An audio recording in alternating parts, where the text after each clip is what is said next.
Alrighty, guys, welcome back. Another week of the League Adventures, and you know what? It's the first time I've got the full crew together on board, so everyone's pumped. We've got a new way we're going to do this video. We're going to go back to the old style, which people watched us last year, did the set of 6, and I'm going to do that as well. So we're going to pick out some points and go from there. Look, first thing, obviously, I want to welcome back Dane. He's come back from his partying, from celebrating the Roosters on top of the comp, and his prediction is they've already won it. So welcome back, Dane. It's always nice to see you.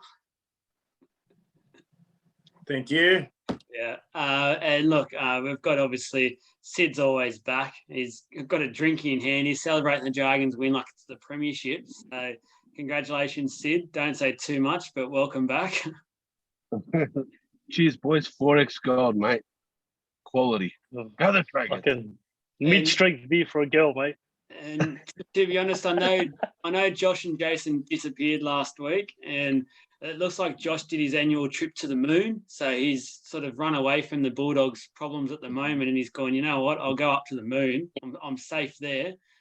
So welcome back, Joshy boy. Thank you so much. But I'll never turn my back on the team, mate. I'm always here for the boys, no matter what. Doggies 100%. And look, some of the viewers have posted to the page about Jason, and it's really good to see he's upgraded from his deal with Dodo. He's now got a much better provider, and we can actually see what Jason looks like. So if you see him on the street, go up and say hello to him. Welcome back, Jason. Thanks, mate. All right, let's get stuck into it. Got the Weapon of the Week award, and I'm going to kick this off by just the good old-fashioned. It was a good old-fashioned individual battle, I thought, on Thursday night between Radania Cora and Justin Olam, which we haven't seen for a while, in my opinion. A good old they were at each other the whole game. They were both hit each other with what they had. They beat each other a couple of times, and I loved it. I love seeing that sort of that rivalry. We've always talked about the Chief and things like that. But Jason, what do you think of it?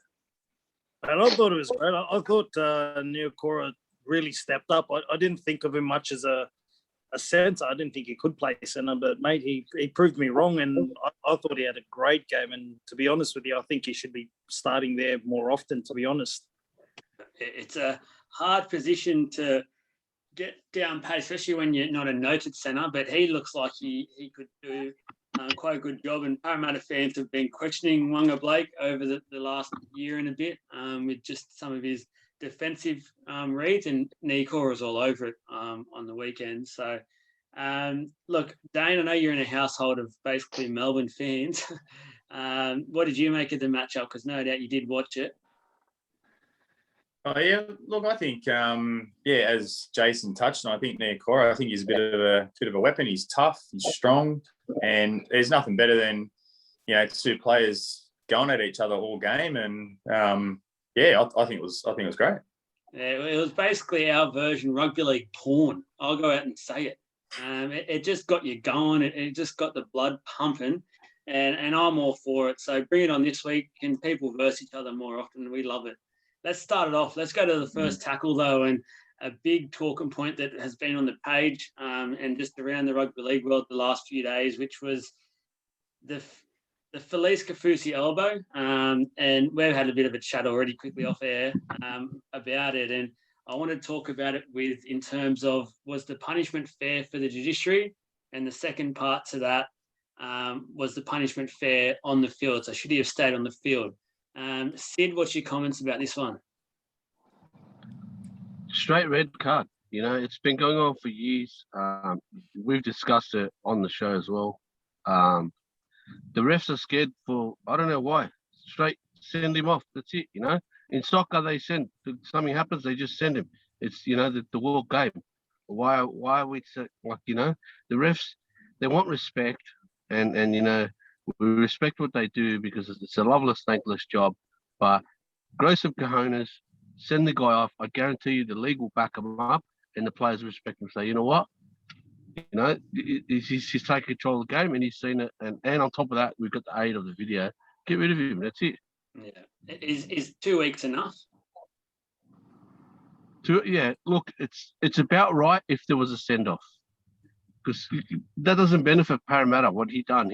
he disadvantaged heavily Parramatta and did get punished for it. Now the teams that are going to benefit are the teams that he's playing in the next 2 weeks.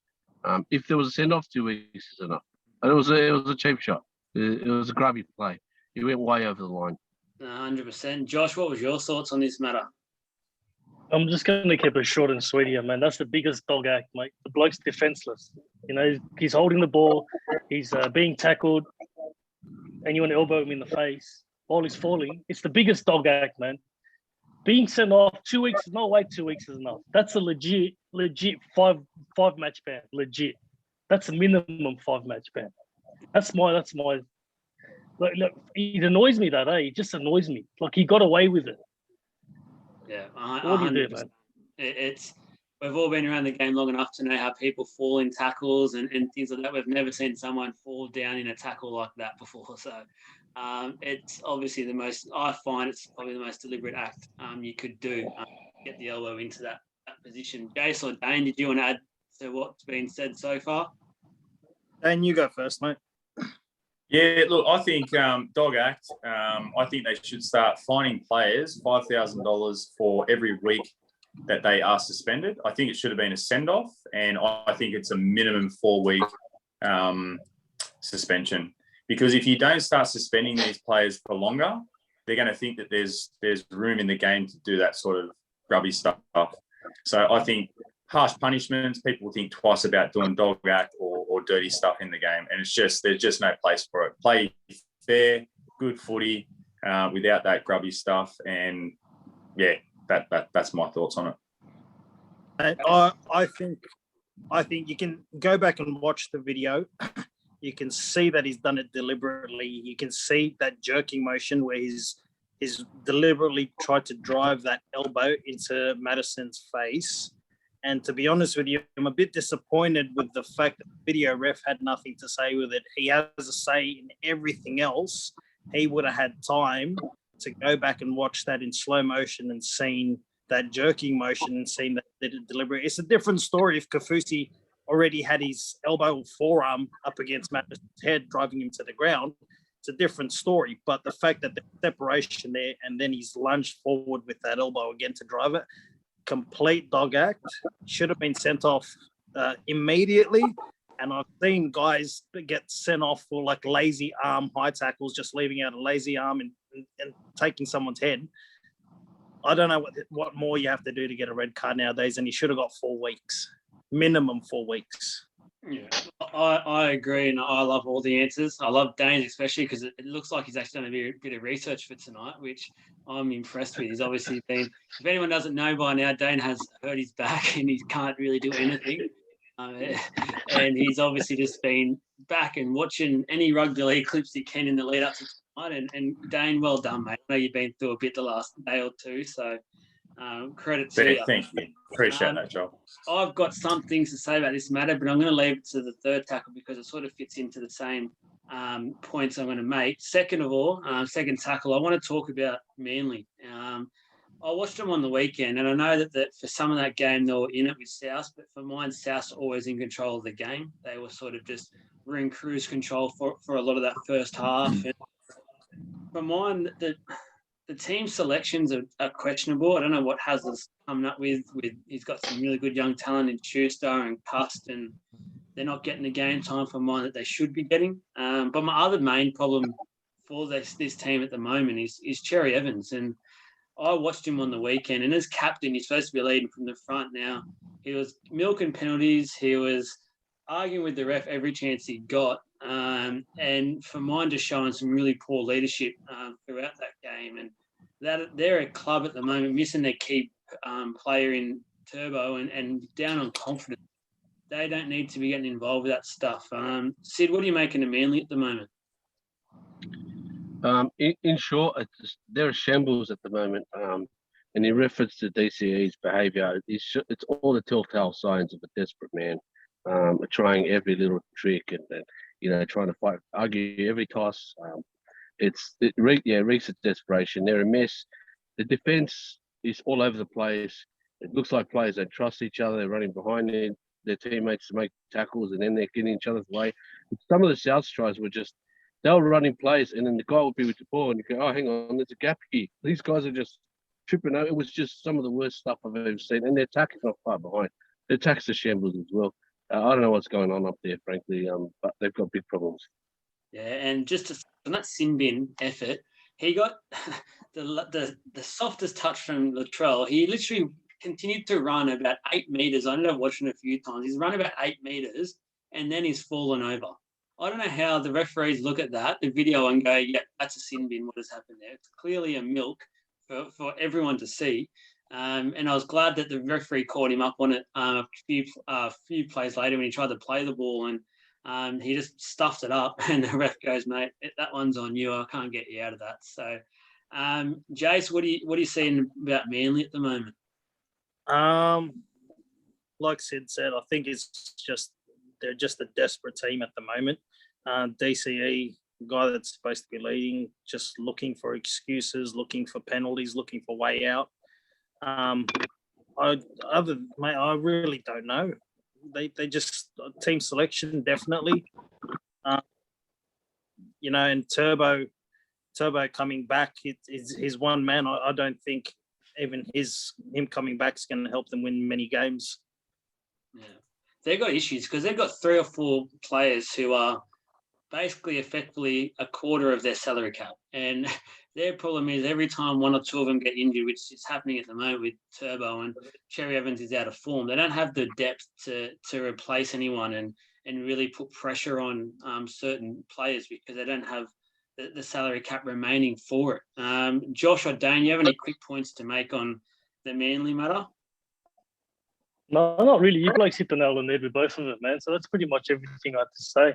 Yeah. Just another thing. If you look at their team on paper, they're actually an old squad in the base. You know what I mean? In the spawn, you got Kieran Foran, you got DCE, man. I don't know. Like Kieran Foran, he's way past his prime. Yeah. And I think that's where the biggest problem is. Instead of putting him at 5'8", they should blood a new 5'8". Well, Yeah, they've got one. That's what I reckon. They've got the ideal replacement there in Schuster, and there was massive talk in the off-season that he had won the race for it. And then at the last minute, it seems like he's gone back to what works well in the past and is a bit scared to make that move where, for mine, it's a perfect year to put Schuster there. But we'll move on. The third tackle, and it's my point about the HIA and the punishment for sending the player off to the HIA and the protocols on the field. So I think we're seeing, I've noted down a couple of times here in terms of Whiten stayed on the field after clearly getting a head knock on the weekend when he should have been, for mine, taken off and done the test. Lane stayed down, so Sean Lane for the Para game, and same with Pappenhausen. He actually stayed down twice. He had 2 instances where he stayed down after getting a head knock, and it's slowing the play down. And the NRL's all about these new rules in terms of speeding the game up and making sure the game's a great attacking spectacle for everyone, which is it's working. But these little things where players are carrying on and staying down for mine, it needs to be eradicated from the game. But how do we go about that is probably the key question here. And Dane, what are you thinking about this matter of the HIA and players staying down? Yeah, I don't know. It's a bit of a tough one because if they're milking it just to slow the game down, I think that's not right. But at the same time, you've got the players' safety. So you really need to take into account the players' safety and making sure that they're getting the care that they need. It could be something, pretty serious, or, are they milking it and just staying down to sort of slow the game down? So it's a bit of a tough one to, sort of draw a line in the sand with. But yeah, look, I'd prefer to see the game sped up. Yeah,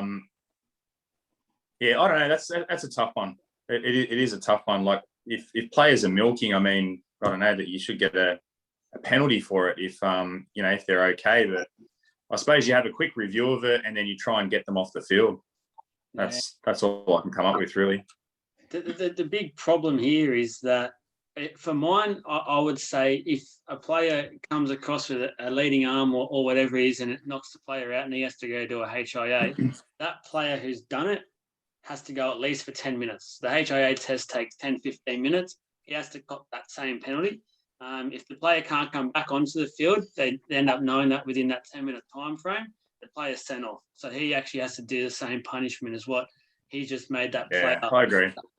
do. So they know what will happen over that 10-minute time frame, so it's not an automatic what's going to happen. But for mine, if the player's done the act, he's got to do the crime, because we're seeing at the moment teams are getting it happen to them, and it happened to Maddo, obviously, as people have stated. And we actually lost out on that because we lost one of our key players to the team, and Melbourne just keep going as in nothing happened. So what's your views on the HIA at the moment, Jace?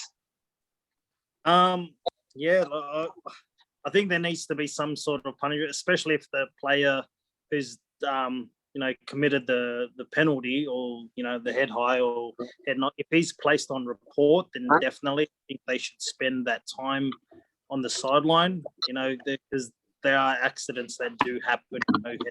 The wrong places, that kind of stuff.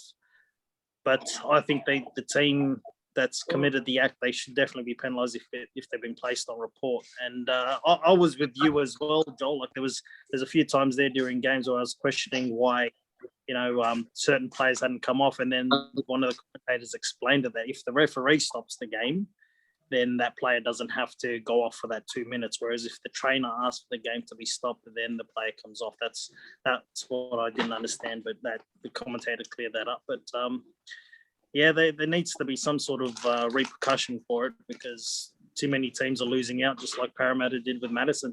They're losing out this week as well. He's ruled out, so he's gone.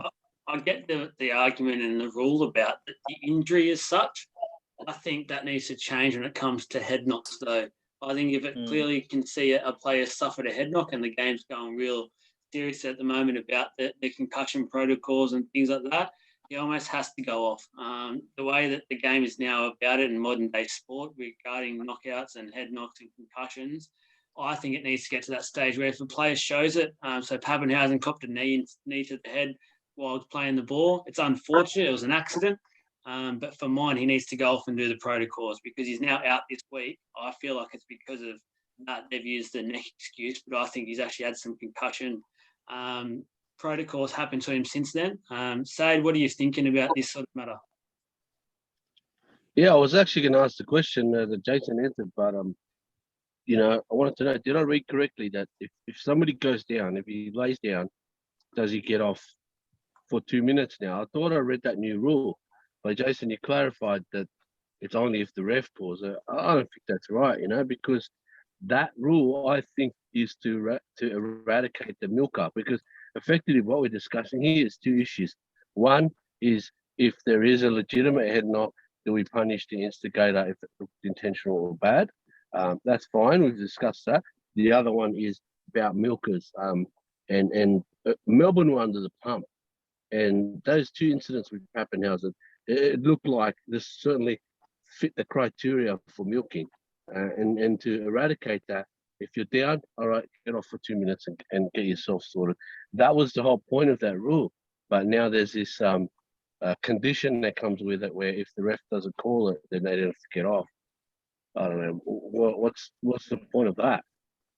It's not eradicating the problem fully anyway. So I don't get it. Josh, you have anything to add for this one? No, you guys pretty much covered all the main points, man. So I'm pretty happy with everything. All right, I'll start you off then. I think a lot of the smarter teams like Melbourne will find a way around it, because they're smart, because if the player that's got the ball stays down, then the ref has to stop time. So that player won't be going off for 2 minutes. So you'll see a lot of the smarter teams exploit that loophole. Yeah, I think you do make a good point. It'd be probably a good thing to come back to in a later date and have a good chat in depth about. Let's move on to fourth, though, and I'm going to start with Joshy boy with the West Tigers. And all I'm going to ask is, what is going on? Can you please answer? I watched that game on Sunday, I think we all did, and it's unbelievable. Yeah, just don't know, really don't know. You look at that team on paper, they're young, they look good, but I don't know. Luke Brooks, man, he's had a rap on him for how long now? You know what I mean?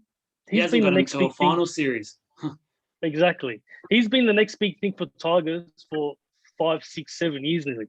You know, Luke Brooks, but he hasn't done much, man. Besides that, too much errors, too much mistakes. Very simple play. They remind me of watching the Bulldogs play, to be honest. That's how they remind me. They've got no points in. They And look that's how lost. it is. It looks like they haven't gone. Exactly. It looks like they haven't gone through a preseason. That's what it looks like Yeah, to me. 100%. Danny boy, I'll get your thoughts as well. What do you think going on at the Tigers at the moment?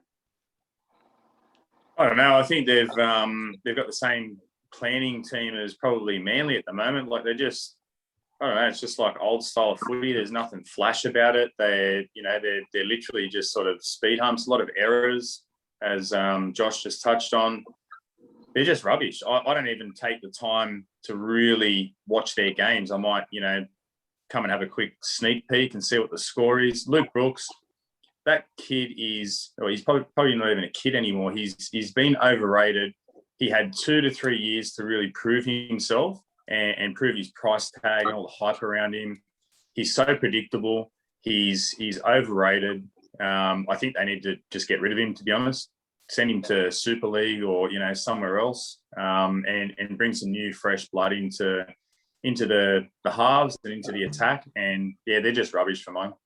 Yeah, I've heard some people argue that Luke Brooks never had the chance to shine in teams that involved Robbie Farah and Benji. I'm actually going about that argument like a total 180, where I reckon Robbie Farah and Benji Marshall helped Luke Brooks and made him look a bit more decent than he actually was. Because if we're going off the first 2 weeks so far, he has been lost. He's been pedestrian at best. And if the rumours about them signing Hastings are correct, I'd be urgently phoning him to say, we need you on the next plane, and we need you to take over this team, because they're lost at the moment.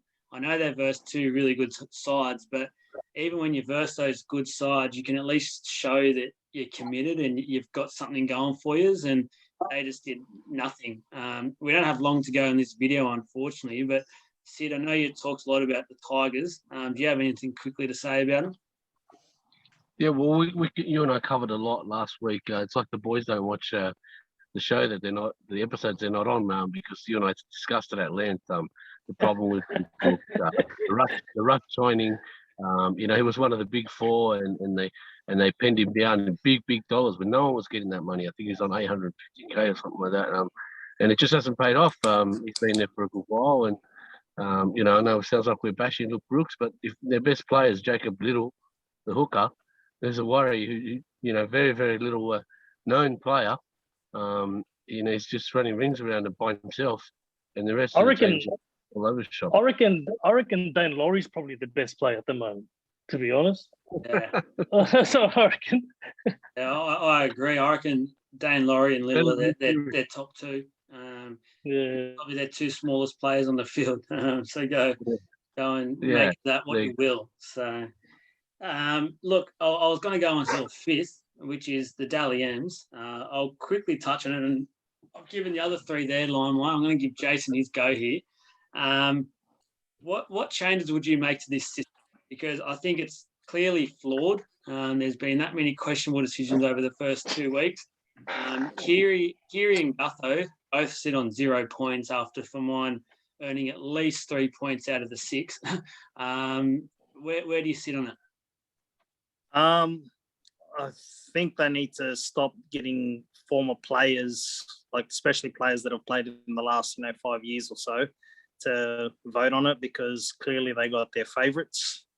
They're going to just stick with voting with their favourites, and that really sucks for guys that play really well, like Kiri and Gutho.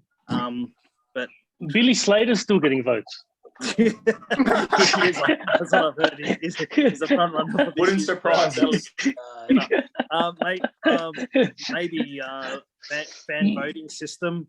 I guess if you get enough votes, like there's going to be thousands and thousands of people voting. I'm sure there's a way there to find out, the top 5 vote getters or top 3 vote getters for the game, like coming with the fan polls. So that one option, I guess. The other, I don't really have many in mind, but maybe former players that played, during the 80s or 90s, if they get them in. Like, those guys are pure footy purists. So, maybe those guys have a better insight to, just vote on what they see rather than who they like. Yeah, I've tossed up an idea. I've got two ideas I think will work, and I'll quickly discuss them here. Is that one is the broadcasters. So you've got your TV and radio broadcasters, whoever's at that game. They cast in their 3-2-1s. It goes into a pool. They calculate every vote, and the top three players obviously get the 3-2-1 in order. The other one I've heard, which I don't mind as well, would be you rate every player 1 to 10. So however they've gone in that game, and by the end of the year, you just count up everyone's tallies and whoever polls the most. Because my argument for that is, look at the Roosters game on the weekend against the Tigers. I've got no doubt Dane Laurie was the Tigers' best player. He was by a mile for mine.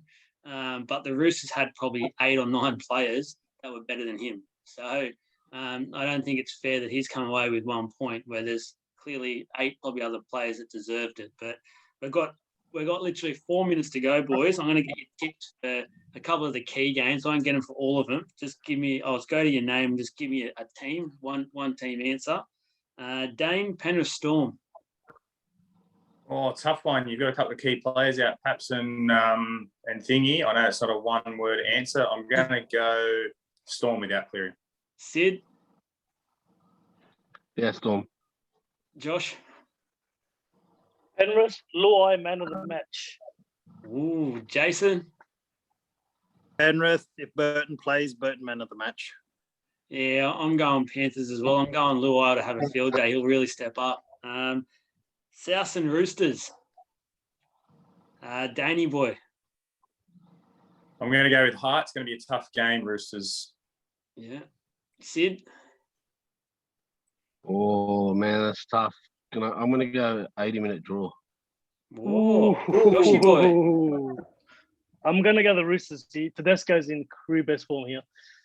Nice. Yeah, Roosters as well for me. Just too good all over the park. Yeah, I'm going form at the moment. They've got the best form in the comp, so Roosters for mine. I'll try and get them all in. Morris, another treble. Yeah, there we go. I'll try and get them all in. Dragons, Manly, Dane. Dragons. Sid. Dragons by Inakenta. Oh, Joshy boy. I'm going to have to take the Sea Eagles here, only because I hate Dragons, eh?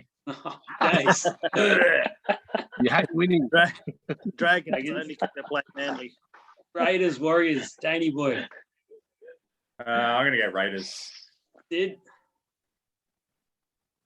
Yeah, Raiders. Joshy boy. The Raiders. Jace, I'm thinking you're going to go Raiders. Raiders have to kill me if I don't. Raiders at home, they should beat them by a few. Broncos, Dogs, Danny boy. Broncos. Sorry, boys. Oh, Sid. Broncos by 20. Fired. Fired. I'm back, Joshy boy. I know you two are going the Dogs, obviously. Of course, got to take the Dogs here. Look, Broncos aren't traveling that hot too, man. So, it'll be a tough game. I reckon Dogs will get them. I reckon it's going to be a tight one. I'm actually going the Broncos at home. I think they're due for one. Dogs are the only team they've beaten in about half a year. So if they don't win this one, they're in trouble. Para versus Sharky boys. Dane? Para, easy. Sid? Yeah, Para. Josh? Para. Jace? Para for me. Too good all over the field as well. I'm saying Para, but guys, I'm putting this as the upset of the week. I reckon Sharks have a really good chance. They defended really well on the weekend, and I was pretty impressed by them, actually, and we've got a few injuries. Try and get through this one. Knights and Tigers, Dane? Knights. Sid? I'm going to go Tigers. Joshy boy? Knights. And Jace? Knights. Brayley, man of the match, is going to have a field day through the ruck. Yeah, I'm going to go Knights. We don't have time to go through the Queensland derby. I'm just going to probably say Titans. Cowboys have nothing at the moment, but thanks. I think we're all big Titans. Yeah. Titans, all Titans. We're going Titans. Thanks for tuning in, guys. We're in a bit of a rush with this one, and I was about to shut down, but good video. We've got plenty of talking points. Keep giving it the love. We'll keep giving the videos. Cheers, guys.